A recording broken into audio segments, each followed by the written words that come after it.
আসসালামু আলাইকুম সবাইকে আর একটি নতুন ভিডিওতে শুভেচ্ছা অভিনন্দন ও ভালোবাসা। বন্ধুরা, আজকের এই ভিডিওতে আপনাদের সাথে দুইটা এসএমএস নিয়ে শেয়ার করব। প্রথম যে এসএমএসটা আপনারা দেখতে পাচ্ছেন সেটা হচ্ছে যে সৌদি আরবে আপনাকে যখন আপনার কফিল কিংবা কোম্পানি কন্ট্রাক্ট টার্মিনেট করুক কিংবা হরুপ দিক যেটাই দিক না কেন, তখন আপনার এরকম একটি এসএমএস আসবে। তখনই আপনাকে বুঝে নিতে হবে আপনার কফিল কিংবা কোম্পানি আপনাকে টার্মিনেট করে দিছে। দ্বিতীয় যে মেসেজটা আপনাদেরকে দেখাচ্ছি সেটা হচ্ছে আপনাকে টার্মিনেট করার পরে যখন 60 দিন অতিক্রম হয়ে যাবে, অর্থাৎ 60 দিন আপনি সৌদি আরবে অতিক্রম করে ফেলছেন, টার্মিনেট দেওয়ার পরে আপনি কাফালা হন নাই কিংবা এক্সিট লাগান নাই, তখনই মূলত পক্ষে গিয়ে আপনার এই এসএমএসটা আসবে যে আপনার অলমোস্ট আপনি হুরুপ্রাপ্ত হয়ে গেছেন। যদি আপনি হুরুপ্রাপ্ত হয়ে যাওয়ার পরে আপনি যদি সৌদি আরবে এসেছেন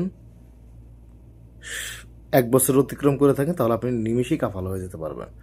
আর যদি 1 বছর অতিক্রম না করেন, সেক্ষেত্রে আপনাকে কাফালা হতে অনেকটাই বিড়ম্বনার শিকার হতে হবে। তাই আমি আপনাদেরকে বলবো, যারা আমাদের বাংলাদেশি ভাইয়েরা আছেন 60 দিনের মধ্যেই কাফালাটা হয়ে যাবেন, তাহলে আপনার ঝামেলা কম, ভেজাল মুক্ত। ভিডিওটি ভালো লাগলে শেয়ার করবেন, মোস্ট ইম্পর্টেন্ট।